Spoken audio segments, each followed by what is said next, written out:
Hello दोस्तों, आज हमारा ये 18th लेक्चर है और इस 18th लेक्चर में हम पढ़ेंगे इक्वेशन ऑफ ट्रेजेक्ट्री के बारे में। Equation of trajectory of a projectile motion. ठीक है, हमने लास्ट 3 क्लासेस में देखा था प्रोजेक्टाइल मोशन, उसके प्रॉब्लम्स और फिर हॉरिजॉन्टल प्रोजेक्टाइल मोशन के बारे में। यदि आपने उस लेक्चर्स को नहीं देखा तो पहले जाइए उस लेक्चर को आप देखिए। और ये हमारा मोशन इन प्लेन चल रहा है अभी टॉपिक, और काइनेमेटिक्स ओवरऑल, काइनेमेटिक्स क्लास 11 का ये टॉपिक है हमारा,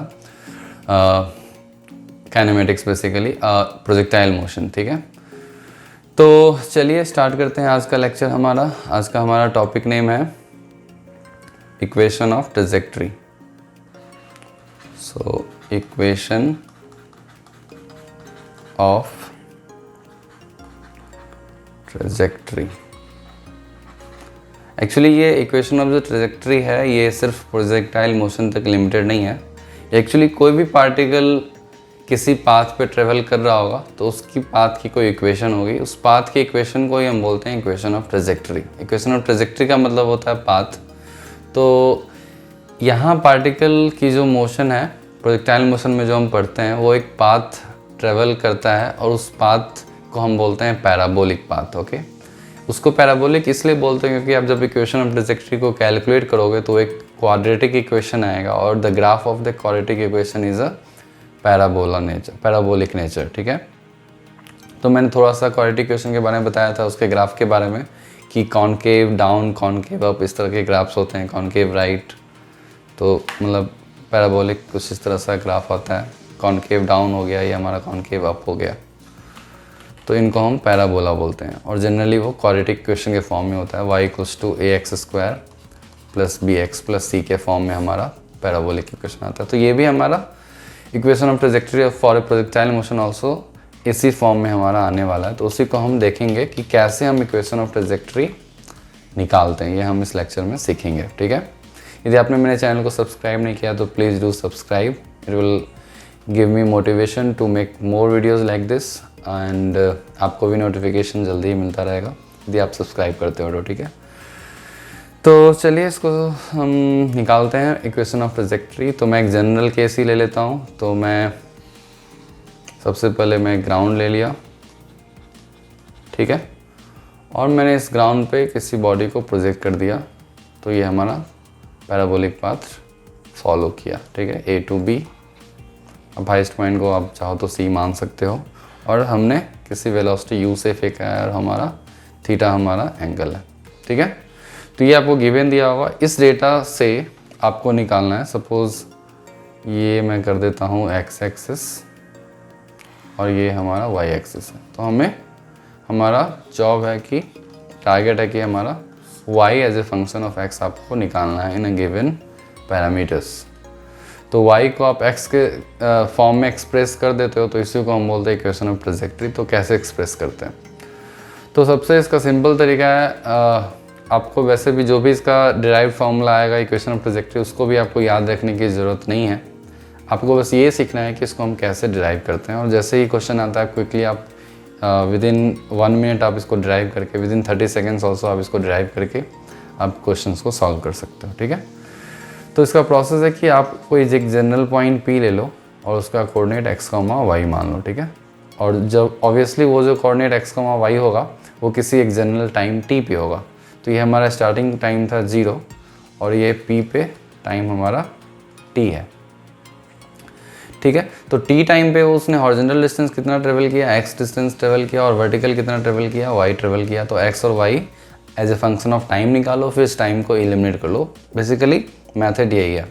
मेथड ये है कि आप x को t के टर्म्स में लिख दो और y को भी t के टर्म्स में लिख दो, और फिर t को एलिमिनेट कर लो, तो y आपका x के टर्म्स में आ जाएगा, और उसी को हम इक्वेशन ऑफ ट्रेजेक्ट्री बोलते हैं। ठीक है, तो x को t के टर्म्स में लिखना काफ़ी सिंपल है, x = स्पीड इंटू टाइम, और स्पीड हमारा u cos थीटा है, तो u cos theta into T. ठीक है, तो ये हमारा x आ गया t के टर्म्स में, u और थीटा कांस्टेंट है हमारा। तो चलिए y को लिखते हैं, y भी काफ़ी सिंपल है, y = ut + ½ t², so u sin theta into t minus ½ into g into t²। अब हमारे पास दोनों टर्म आ गया, उस दोनों टर्म में से हम क्या करेंगे, t की वैल्यू निकालेंगे और एक वैल्यू को दूसरे इक्वेशन में सब्स्टिट्यूट करेंगे। तो हमने t के वैल्यू फर्स्ट इक्वेशन से हमने निकाला, t की वैल्यू हो गई x/u cos थीटा। अब इस t की वैल्यू को हम इक्वेशन 2 में हर जगह t के बदले डालेंगे, तो जो इक्वेशन आएगा उसी को हम बोलते हैं equation of trajectory. This is that much simple. तो चलिए y की वैल्यू हम निकाल लेते हैं। तो मैं लिखता हूँ y equals to u sine theta u t plus half t square. So u sine theta into t की वैल्यू है हमारी x u cos theta minus half into g into और t की वैल्यू, बस ये थोड़ा देखने में थोड़ा सा बड़ा सा लगता है, आपको बड़े से डरने की ज़रूरत नहीं है, ठीक है। तो ये हम अब वैल्यू यहाँ सब्स्टिट्यूट कर देंगे, तो u कैंसिल हो जाएगा यहाँ पे, आप देख सकते हो। तो हमारे पास x tan थीटा आ जाएगा minus half into g into x square by u square cos square theta. अब इसको थोड़ा सा अरेंज करके लिख देते हैं, जो कि बुक में लिखा होता है generally, tan theta into x minus g x square by 2u square cos square theta. तो ये हमारा आ गया इक्वेशन ऑफ ट्रेजेक्ट्री। देखने से मतलब थोड़ा सा भयावह लगता है, लेकिन आपको डरने की कोई ज़रूरत नहीं है, ये काफ़ी सिंपल है, ठीक है। नॉर्मल प्रोसेस है इक्वेशन ऑफ ट्रेजेक्ट्री निकालने का, आपको इस फॉर्मूला को याद करने की बिल्कुल ज़रूरत नहीं है। कभी कभी फॉर्मूला को याद रखने पे आप क्वेश्चन को स्पीडली सॉल्व कर सकते हो, मैं ये एग्री कर रहा हूँ। स्टार्टिंग में आपको याद करने की ज़रूरत नहीं है, जब आप बहुत सारे क्वेश्चंस प्रैक्टिस कर लोगे बिना फॉर्मूला याद किए, तब फिर आप एग्जाम के पॉइंट ऑफ व्यू से इसको याद रख सकते हो, तो क्विकली क्वेश्चन को सॉल्व करने में आपको आसानी होगी, ठीक है। तो चलिए, प्रोसेस इसका सिंपल है कि आपको x को t के टर्म्स में लिखना है, y को t के टर्म्स में लिखना है, फिर t को एलिमिनेट कर देना है, तो y हमारा x के फॉर्म में आ जाएगा, वही उसको हम बोलते हैं इक्वेशन ऑफ ट्रेजेक्ट्री, ठीक है। अब इस इक्वेशन ऑफ ट्रेजेक्ट्री के बारे में देख लेते हैं कि इक्वेशन ऑफ ट्रेजेक्ट्री का क्या सिग्निफिकेंस है, ये क्या क्या दे सकता है। तो एक तरह से ध्यान से देखो तो किसी भी कॉरस्पॉन्डिंग x के बदले आपको y की वैल्यू मिल जाती है। तो यदि कोई भी वैल्यू x की वैल्यू सपोज आपको पता है किसी क्वेश्चन में, तो इमीडिएटली आप y की वैल्यू, y कोऑर्डिनेट आप बिना इक्वेशन ऑफ मोशन यूज़ किए इस फॉर्मूला की मदद से आप निकाल सकते हो, तो ठीक है। तो चलिए क्वेश्चन मैं दे देता हूँ आपको, क्वेश्चन आप ट्राई करो। और इस क्वेश्चन को ऑब्वियसली इक्वेशन ऑफ ट्रेजेक्ट्री के फॉर्मूला से आपको ट्राई नहीं करना है, आप नॉर्मली आपको मैंने मतलब इसको डिराइव करना है, एक तरह से डिराइव करके आप इसको फॉर्मूला निकालना है। तो मैंने दे दिया आपको इनिशियल स्पीड मैंने 20 मीटर पर सेकेंड दे दिया, और थीटा हमने 37 दे दिया, और हमने पूछ दिया आपको कि आप इसका बता दो इक्वेशन ऑफ ट्रेजेक्ट्री। 20 मीटर पर सेकेंड से मैंने किसी को फेंक दिया 37 डिग्री एंगल पे, और हमसे पूछा गया कि find the right the equation of trajectory, right equation of trajectory. मैं देखता हूँ बहुत सारे बच्चे को कि जैसे ही वो इक्वेशन ऑफ ट्रेजेक्ट्री वर्ड आता है वो डायरेक्टली ये फॉर्मूला यूज़ कर देते हैं। फॉर्मूला आपको यूज़ नहीं करना है, आपको नॉर्मल मैंने जैसे डिराइव किया था इक्वेशन ऑफ ट्रेजेक्ट्री उस तरह से सॉल्व करोगे और काफ़ी जल्दी क्वेश्चन सॉल्व हो जाएंगे। तो मैंने क्या बताया था कि आप इसको p एज्यूम कर लो और x y एज्यूम कर लो और x और y की वैल्यू निकालो। तो x हमारा काफ़ी सिंपल आ जाएगा, सबसे पहले कॉम्पोनेंट ले लेते हैं। तो 20 cos 37 16 हो जाएगा, और 20 sin 37 12 हो जाएगा।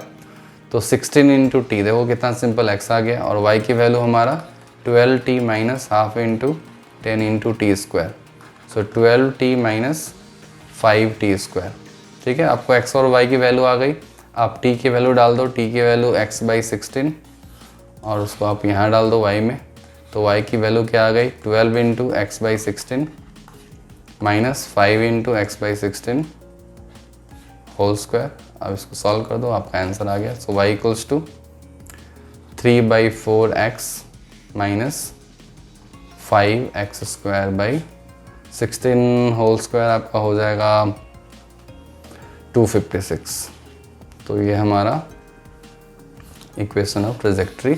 और आप देख लो ये पैराबोलिक इक्वेशन है, और यह नेगेटिव साइन रिप्रेजेंट करता है कि ये पैराबोलिक कॉनकेव डाउन होगा। जब भी कोफिशिएंट ऑफ एक्स स्क्वायर आपका नेगेटिव होगा तो पैराबोलिक डाउनवर्ड होगा, और coefficient of x square positive होगा तो कॉनकेव अप होगा। ये सब आप क्वाड्रेटिक इक्वेशन मैथ्स में पढ़ोगे। तो ये हमारा क्वेश्चन हमने सॉल्व कर लिया। तो चलिए एक और स्टैंडर्ड क्वेश्चन मैं देख लेता हूँ, इसमें आपको दे देता हूँ, आप उसको ट्राई करो। क्वेश्चन नंबर 2,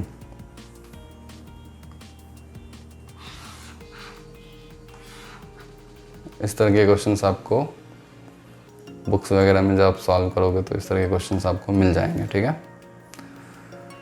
तो चलो अब इसको सॉल्व करो। आप स्क्रीन को पॉज कर सकते हो 2 मिनट के लिए, आप इसको ट्राई करो और वापस फिर अपने आंसर को मैच करो, ठीक है। तो मैं क्वेश्चन चलो पढ़ देता हूँ। क्वेश्चन क्या है, क्वेश्चन लिखा हुआ है कि from a point on a ground, okay, at a distance 10 metre from the foot of a vertical wall, a ball is thrown at an angle 45 degree which just clears the top of the wall and afterward it strikes the ground at a 5 meter on the other side, ठीक है। Find the height. तो सबसे पहले question को देख के आपको समझने की ज़रूरत है और उसके बाद फिर आपको एक रफ डायग्राम बनाना है, फिर क्वेश्चन को सॉल्व करना है। तो क्वेश्चन के अकॉर्डिंग मैं डायग्राम बना सकता हूँ। सबसे पहले तो मैं ग्राउंड बनाता हूँ। इस प्रोजेक्टाइल मोशन के क्वेश्चन में सबसे पहले आप ग्राउंड बना लिया करो और एक प्रोजेक्टाइल बना लिया करो। और फिर क्वेश्चन के रिक्वायरमेंट के अकॉर्डिंग क्वेश्चन ने बोला है कि एक वॉल है यहाँ पे, तो हमने एक वॉल भी बना लिया। अब मैंने वॉल लेफ्ट साइड में क्यों नहीं बनाया, क्योंकि इसने दिया हुआ है कि ये 10 मीटर है और ये हमारा 5 मीटर है। अब ऐसा नहीं है कि आपने अब ट्रेजेक्ट्री पढ़ा है, ट्रेजेक्ट्री ऑफ मोशन पढ़ा है प्रोजेक्टाइल मोशन का, तो आपको ट्रेजेक्ट्री से ही क्वेश्चन सॉल्व करना है। नॉर्मल मेथड से आप क्वेश्चन को सॉल्व कर सकते हो, ठीक है, जो कि क्वाइट ओके। ट्रेजेक्ट्री से कभी कभी थोड़ा सा आसान हो जाता है, इजी ट्रेजेक्ट्री का फॉर्मूला आप डायरेक्टली यूज़ करते हो। तो हमने बॉडी को किस एंगल पे फेंका है, हमने बॉडी को फेंका है 45 डिग्री पे और ये हमारा गिवन है। अच्छा, और हमको इस हाइट, इसकी वॉल की हाइट हमें निकालनी है। अब ध्यान से देखो कि ये जो हमारा पॉइंट पी है, इसकी कोऑर्डिनेट हम लिख सकते हैं 10, ठीक है। तो एक तरह से आपको कोऑर्डिनेट दिया हुआ है, तो आप इक्वेशन ऑफ ट्रेजेक्ट्री आप यहाँ लगाओगे तो क्वेश्चन काफ़ी आसानी से सॉल्व हो जाएगा। तो इस केसेस में हम याद रख सकते हैं, आप इसको सॉल्व कर सकते हो डिराइव करने की जगह। तो मैं इक्वेशन ऑफ ट्रेजेक्ट्री लिख देता हूँ। इक्वेशन ऑफ ट्रेजेक्ट्री हमारा है x tan theta minus gx²/2u² cos² theta. I think मेरे को भी याद नहीं रहता है, आई थिंक यही होना चाहिए। ये सब मैं याद नहीं रखता हूँ। gx²/2u² cos² थीटा, ठीक है। अब इसमें क्या करना है आपको, y की वैल्यू आपको डालनी है h इक्वल्स टू x की वैल्यू 10 डालनी है, tan थीटा की वैल्यू tan 45 1 हो जाएगा, तो ये हमारा 10 हो जाएगा माइनस 10x² और x² की वैल्यू भी हम डाल ही देते हैं। सो 10 इंटू x की वैल्यू 10 है, सो 10² डिवाइड बाई 2 इंटू, और आई थिंक स्पीड की वैल्यू हमें नहीं दी हुई है, ओके, हमें u की वैल्यू नहीं दी है, ठीक है। तो 2u² cos² 45, ठीक है। अब देखो आपको h u के टर्म्स में हमारा एक इक्वेशन आ जाएगा, तो 10 माइनस हमारा 1000 डिवाइड बाई cos² 45 हो जाएगा 1/2, तो ये और 2 कैंसिल हो जाएगा, तो डिवाइड बाई u²। तो हमारे पास एक इक्वेशन ये आ गया h equals to 10 minus 1000/u²। अब बस देखो इसमें आपको बस u की वैल्यू निकालनी है। u की वैल्यू यदि आ जाती है तो आप h की वैल्यू निकाल सकते हो। तो अब सोचो, आपको एक कंडीशन सोचना पड़ेगा कि u की वैल्यू आप कैसे निकालोगे। तो u है हमारा initial speed. So initial speed हम देख सकते हैं कि इसकी रेंज हमें दी हुई है, तो इस तरह से आपको सोचना पड़ेगा कि आपको रेंज दी हुई है 15 मीटर। तो आप क्या कर सकते हो, रेंज का फॉर्मूला स्पीड इंटू टाइम लगा सकते हो। तो आप क्या कर सकते हो, 15 equals to speed into time, और स्पीड हमारा होगा u cos 45 and into time, और टाइम हमारा होगा 2u sin theta by, so 2u sin 45/10, ठीक है। आप देख सकते हो, तो इसमें इससे हम u की वैल्यू निकाल लेंगे। तो 15 equals to 2u²/10 into sin 45 into cos 45 हमारा हो जाएगा 1/2, तो ये चलिए 2 कैंसिल हो गया। तो आप देख लो u² की वैल्यू आ गई 150। अब या तो 150 वैल्यू आप यहाँ डाल दो तो आपको h की वैल्यू आ जाएगी। सो h इक्वल्स टू 10 माइनस 1000/150, तो हमारा 10 माइनस 10 माइनस 10 100/15, सो हमारा आ गया 150 माइनस 100, सो 50/15। तो 10/3 मीटर। तो हमारा हाइट कितना आ गया 10/3 मीटर। इस तरह से हम क्वेश्चन को सॉल्व कर सकते हैं इक्वेशन ऑफ ट्रेजेक्ट्री की मदद से। और इसलिए बिना इक्वेशन ऑफ ट्रेजेक्ट्री की मदद से भी आप सॉल्व करते हैं बस थोड़ा सा लंबा जाता, मगर यहाँ इक्वेशन ऑफ ट्रेजेक्ट्री हमने लगा दिया और क्वेश्चन हमें आसानी से सॉल्व हो गया। तो यही एडवांटेज है इक्वेशन ऑफ ट्रेजेक्ट्री को याद रखने का कि कोई कभी कभी थोड़ा सा लेंदी प्रॉब्लम को हम थोड़ा सा शॉर्टकट मेथड से इक्वेशन ऑफ ट्रेजेक्ट्री की मदद से सॉल्व कर सकते हैं। ठीक है, तो ये था हमारा equation of trajectory of a projectile motion. Next lecture में अब हम प्रोजेक्टाइल मोशन का लास्ट टॉपिक देखेंगे जो कि projectile motion on incline plane है। ठीक है, तो चलिए मिलते हैं नेक्स्ट क्लास में।